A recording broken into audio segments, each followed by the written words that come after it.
体大大车拼，东京听众奥运即马阁传来好消息，咱台湾的代表队摕到头一块金牌。保龄球女子团体决赛，咱拍赢韩国，成功摕到头名。也那乒乓男子团体比赛，咱是摕到银牌。目前累计咱台湾是已经摕到1块金牌、5块银牌，也阁有5块铜牌。张耀前、王玉琴、陈怡妙，一个林雅琴4位选手，徛起哩颁奖台，欢喜地摕到这个金牌。因进前是第4名进入4强赛，对排名第1的乌克兰时阵先抢到第1局。虽然第2局比你平，不过决胜局时阵表现正好，赢对手拍入去金牌战。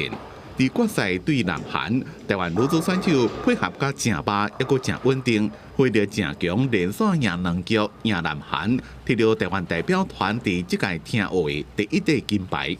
在网上跟队友有互相帮忙，互相鼓励，然后就算是这很重要。团体比赛真的很紧张。还好大家一起支持，互相帮忙，真的很棒。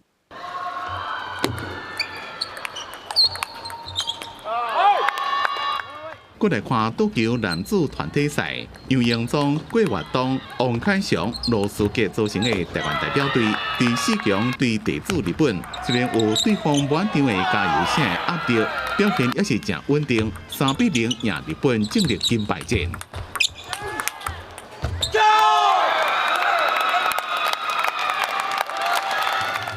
金牌战对中国，虽然全力拼，也是0-3输给中国，咱摕到银牌。